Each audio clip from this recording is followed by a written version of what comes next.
Opozita refuzon ftesën për konsensus, Veseli tha se ulja në tavolinë me Serbinë është sakrificë, jo privilegj.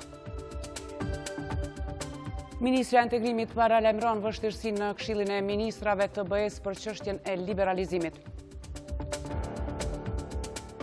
Në ditëlindjen e 58, emri Fadil Vokri vihet në stadiumin e Prishtinës. Legjenda përkujtohet edhe në Tiranë.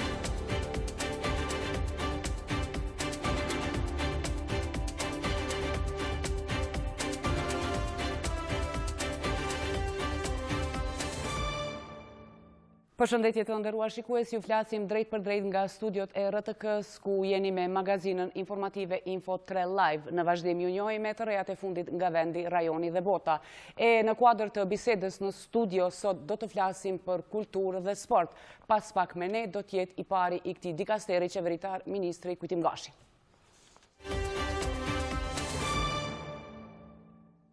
Ftesës së takimit të kryetarit të kuvendit Kadri Veseli për arritje të konsensusit nacional për fazën e dialogut Kosovë-Serbi i janë përgjigjur vetëm partitë e koalicionit qeverisës. Asnjë përfaqësues i opozitës nuk ka marrë pjesë në këtë takim. Veseli ka bërë të ditur se nevoja e reflektimit për dialog është e drejtë legjitime e opozitës. Sipas tij, ky ka qenë një takim ku është synuar marrëveshje mes të gjitha palëve për bisedimet me Serbinë.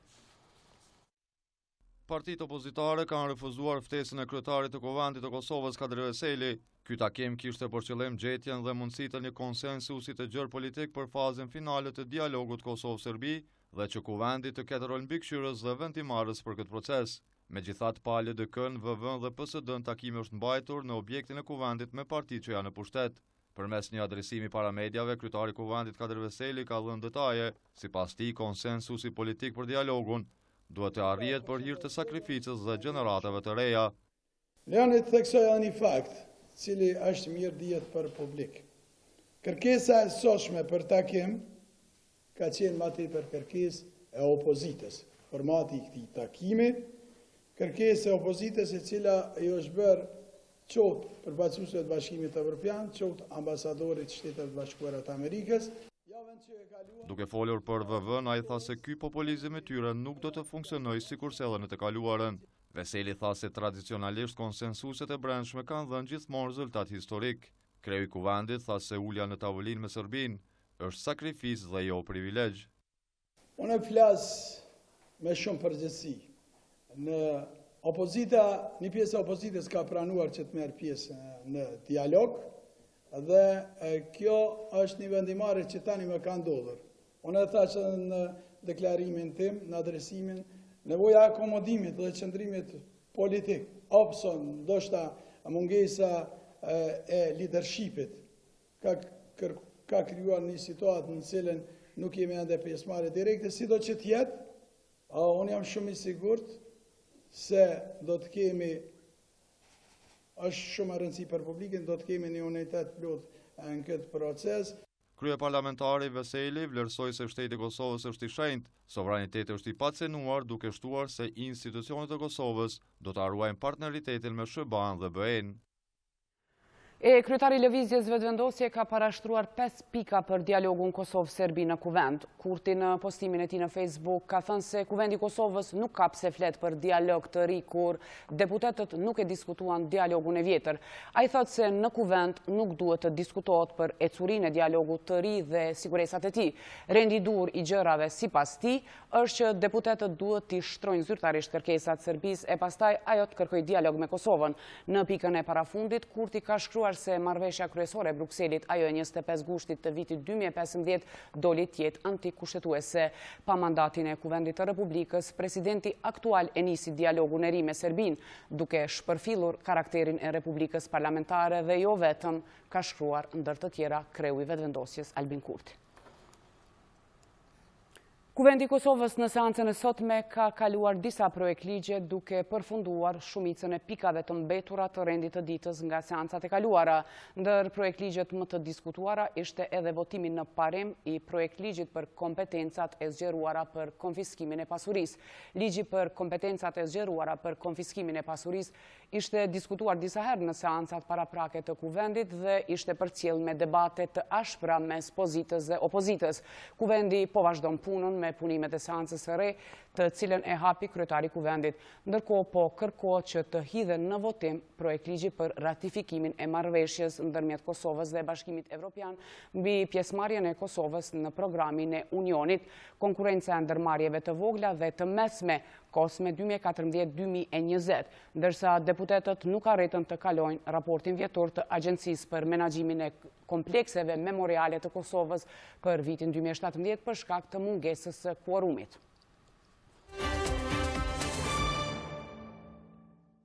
Pas rekomandimit pozitiv për vizat për Kosovën, tani në procedurat në vazhdim Kosova mund të ketë sfida në Këshillin e Ministrave, kjo për shkak të debatit të fundit në BE për emigracionin.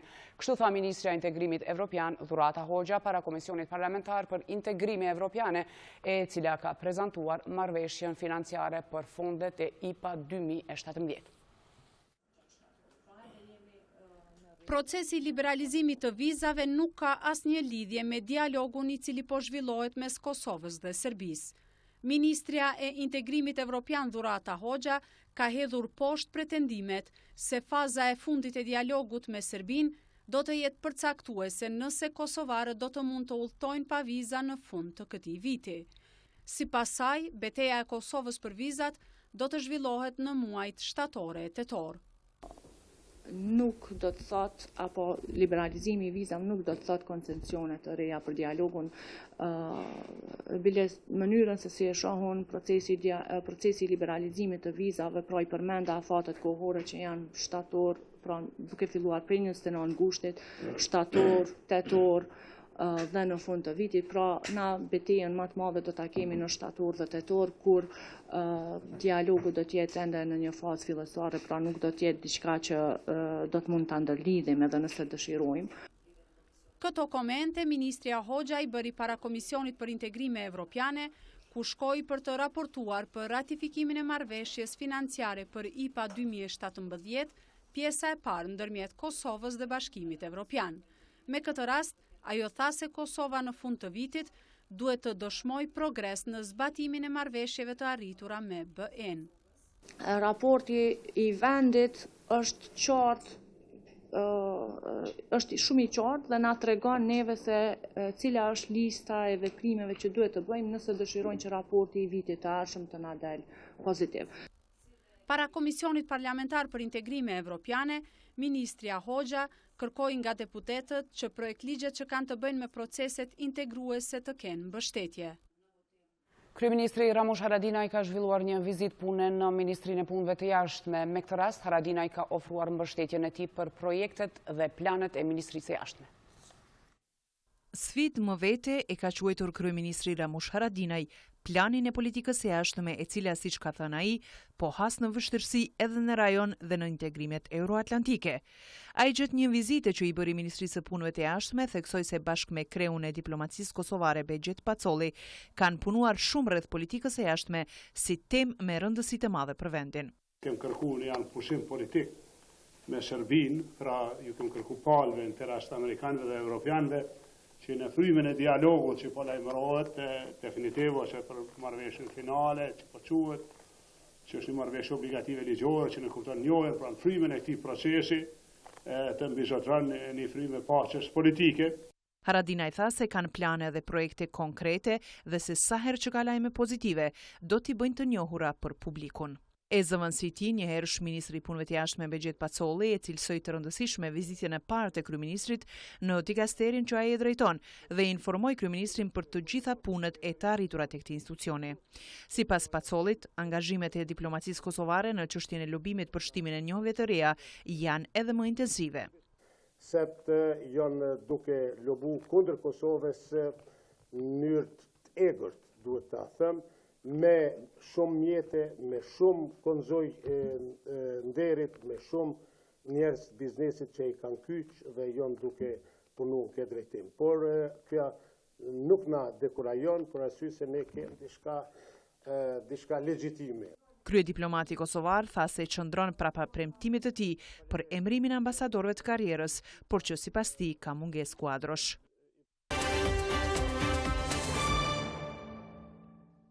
Gjykata themelore në Prishtinë e ka liruar nga akuza ministrin e zhvillimit ekonomik Valdrin Luka, i cili akuzohej për konflikt të interesit, ndërsa sekretarja e përgjithshme e MTI-s, Eliana Naka, është dënuar me gjob prej 7.000 eurosh, e cila sipas kryetarit të trupit gjykues Hamdi Ibrahimi duhet paguhet brenda 15 ditëve pas plot fuqishmërisë aktgjykimit. Sipas akt akuzës, Naka më 2 qershor të vitit 2014 kishte vepruar në kundërshtim me ligjin, ku ka marrë vendim që mjetet financiare në vlerë të përgjithshme prej 20.000 eurove të ndahen në mbështetje të OJQ-s, në të cilën ajo ka qenë drejtoreshe bordit. Një punonjës shëndetësor në emergjencën e qendrës klinike universitare të Kosovës është sulmuar sot fizikisht në vendin e punës. Drejtori i qendrës emergjente Basri Lenjani tha se ky nuk është rasti i parë kur punonjësit shëndetësor sulmohen dhe fyen. Mjekët e emergjencës për disa qaste kanë protestuar duke u bërë thirrje organeve të veprojnë dhe të parandalojnë rastet e tilla. Ndërkohë, policia e Kosovës ka nisur ta hetojë rastin e sulmit. Sulmuesi ende nuk dihet nëse është pacient apo familjar i ndonjë pacienti. Në klinikën emergjente të qendrës klinike universitare është sulmuar një punëtor shëndetësor nga pacienti. Drejtori i emergjencës Basri Lenjani ka thënë për RTK se ky nuk është rasti i parë kur punonjësit shëndetësor sulmohen e fyhen. Kundër tentimeve që ta marrë udhëzimin në klinikën emergjente, ai nuk ka pranuar dhe ka filluar ta sulmoj infermierin në fjalë. Përkundër kësaj, klinika emergjente dhe mjeku kujdesar ka afruar kujdesin emergjent mjekësor. Përkundër kësaj, ne mendojmë se është e papranueshme, e paqëndrueshme që stafi mjekësor i klinikës emergjente nuk është hera parë që sulmohet, po ka ndodhur në hera tjera. Përkundër kësaj, ne kemi informuar drejtorinë ekzekutive.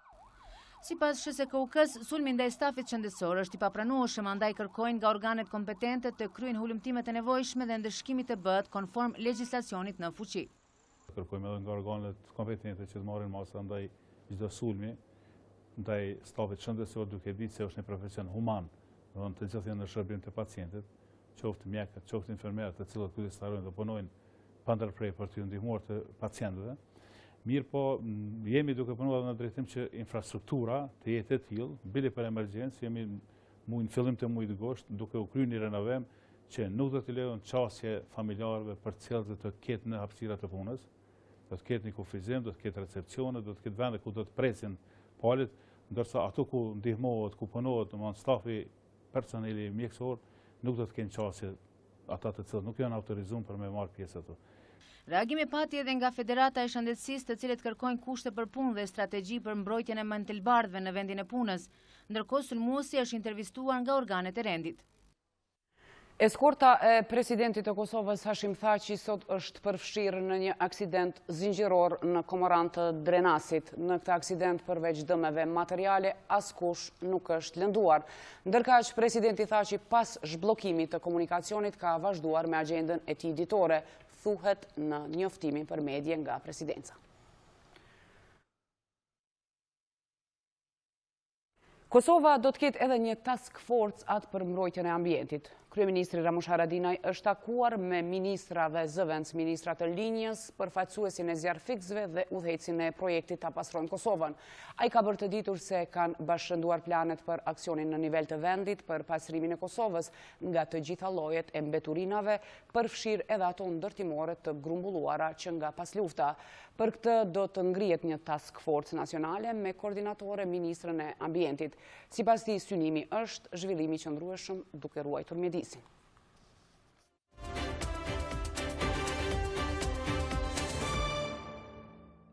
Vazhdojmë me një lajm nga kultura.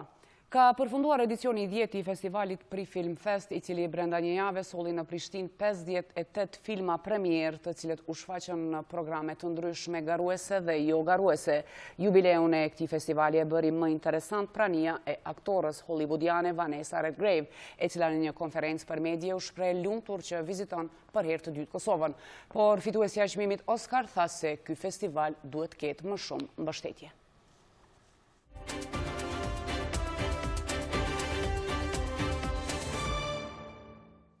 Stadiumi i Prishtinës nga sot do të mbaj emrin e legjendës së futbollit kosovar Fadil Vokri. Në këtë stadium janë vënë shkronjat e emrit të Vokrit. Ish-kryetari i Federatës së futbollit të Kosovës Vokri vdiq më 9 qershor të këtij viti në moshën 57 vjeçare pas një sulmi në zemër. E legjenda e futbollit të Kosovës Fadil Vokri është përkujtuar edhe në Tiranë në 58 vjetorin e lindjes. Në një aktivitet organizuar në njësinë e 10 të Bashkisë së Tiranës, Fadil Vokrit është nderuar me certifikat mirënjohjeje pas vdekjes për gjithçka që i ka dhënë lojës së futbollit.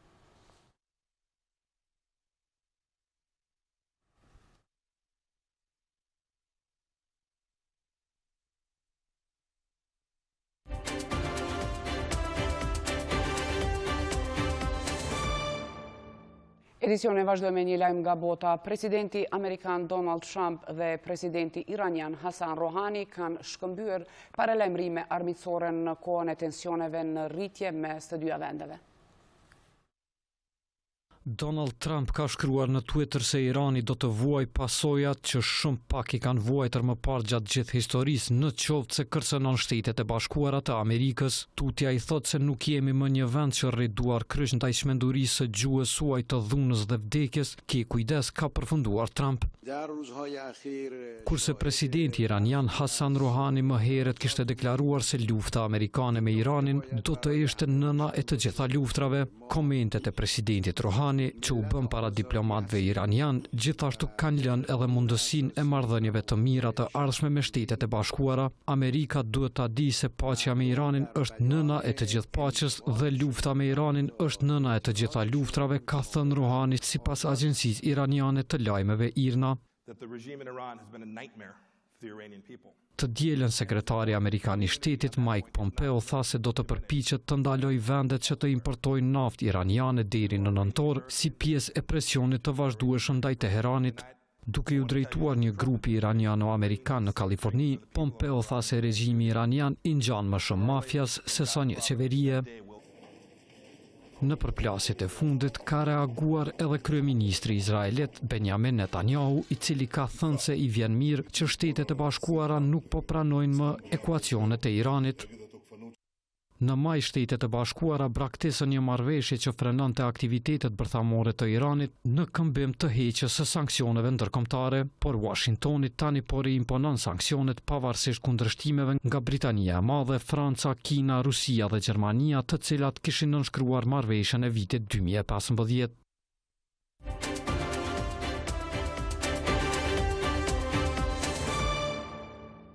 Si që dhe ju paralajmërova në fillim të edicionit, në studio kam të ftuar Ministrin e Kulturës, zotrin Kujtim Gashi. Zoti Ministër, mirë se erdhe në studion e RTK-s. Mirë se gjen, faleminderit, përshëndetje për gjithë teleshikuesit e RTV-s. Faleminderit. Po e fillojmë këtë bisedë me një vendim që keni marrë sot e që ka të bëjë me vënien në mbrojtjen si trashëgimi kulturore për objektet e shfrytzuara si shtabe nga UÇK-ja. Sot keni vendosur për Krojmer dhe Runik. Çka do të ndodhë me objektet e ngjashme gjithandej Kosovës? Faleminderit fillimisht për ftesën. Në fakt, sot kemi marrë dy vendime që kanë të bëjnë me dy asetet e trashëgimisë kulturore të cilat deri më tani kanë qenë pa përkujdesur nga shteti, të pas parasysh peshën dhe rëndësinë që kanë këto dy objekte.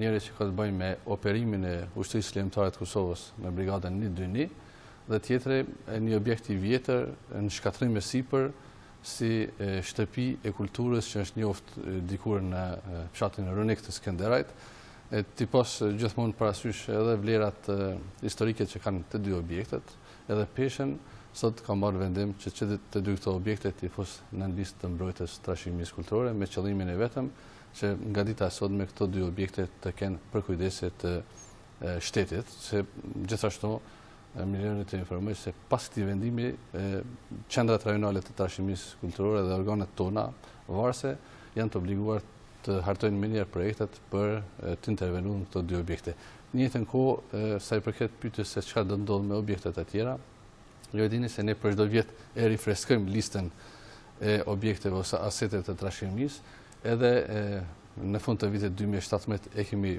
rrit listën e objekte dhe një do të veprojmë edhe këtë vit dhe veç kemi vepruar sot.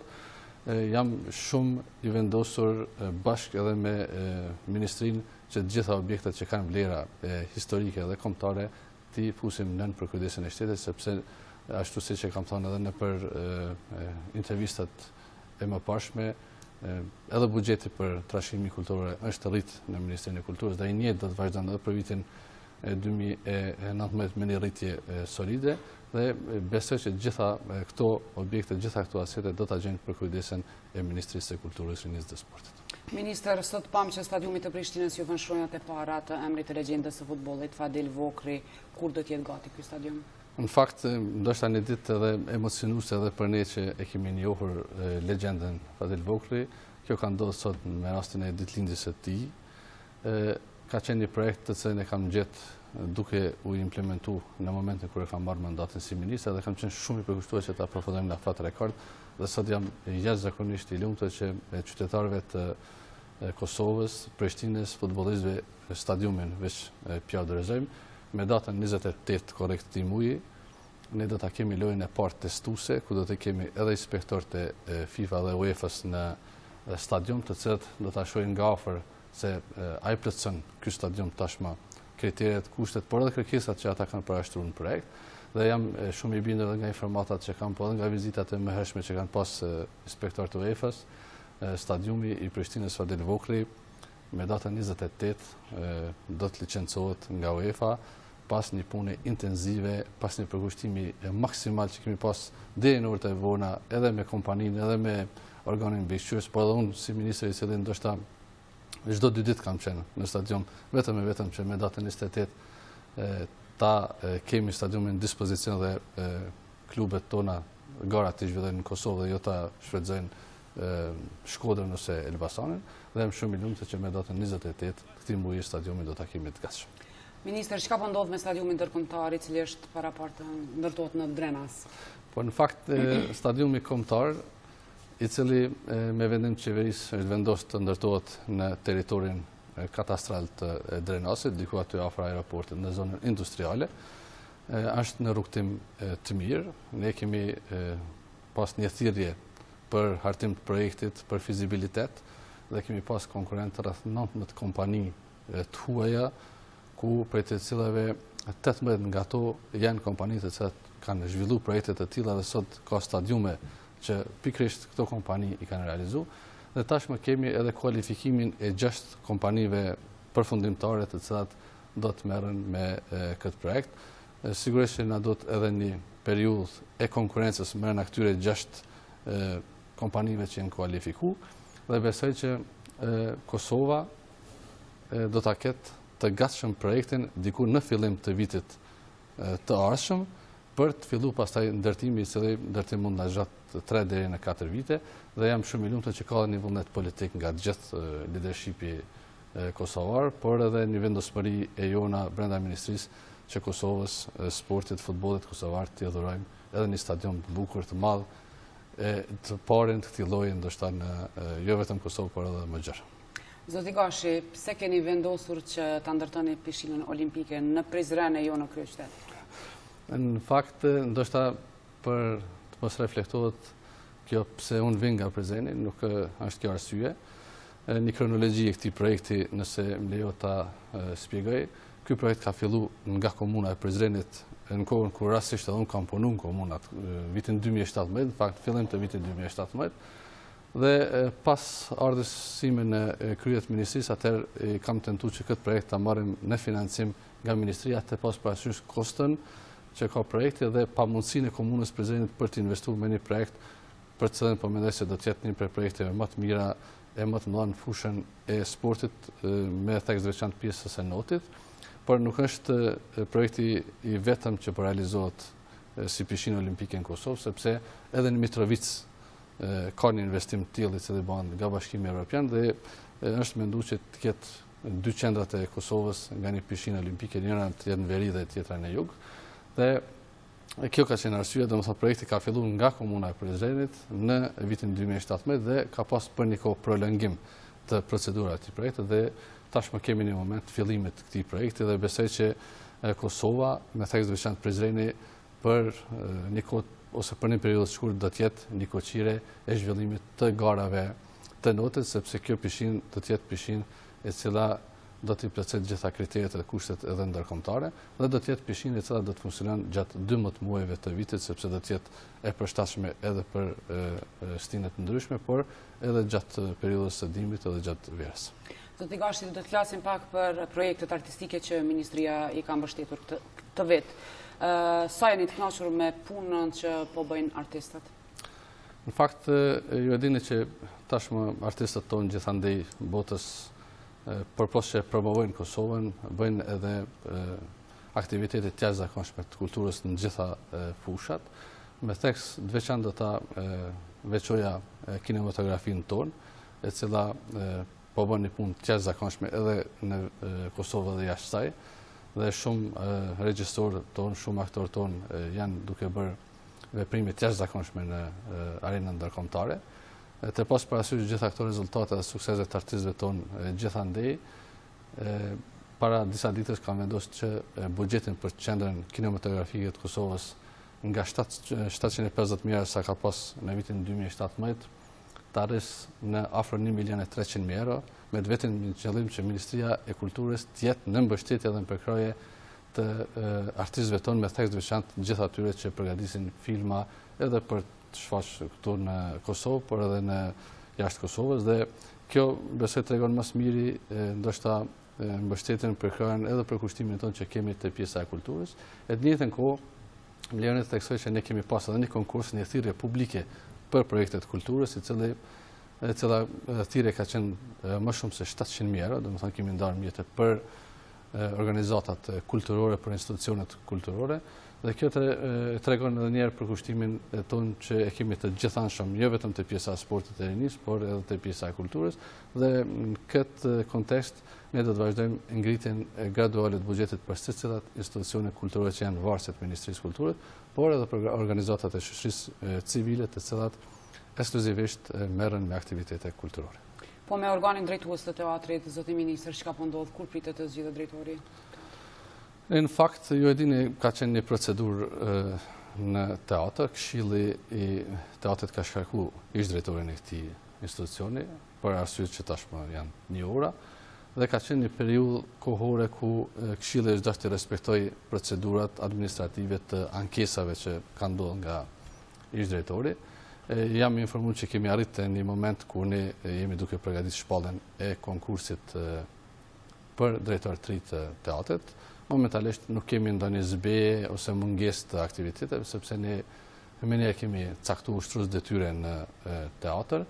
Këshilli po ashtu është duke funksionuar jashtëzakonisht mirë, shfaqjet gjitha janë mbajtur, ka një aktivitet jashtëzakonshëm në këtë teatr dhe vjen mirë që nuk është ndi për asnjë çast dhe asnjë moment mungesa e drejtorit, sepse edhe ushtruesi detyres të cilën e kemi caktuar në një ose mirë i pjesës e teatrit, po e kryen detyrat në mënyrë të shkëlqyeshme, por një falënderim të veçantë edhe Këshillit, i cili është jashtëzakonisht i përgjegjshëm kryet edhe kësaj detyre. Zoti Gashi, faleminderit për kohën. Faleminderit juve, ishte kënaqësi. Gjithashtu. Të nderuar shikues, ishte kjo e tëra për këtë edicion të lajmeve. Ju faleminderit që na ndoqët. Mirëmbëjtje.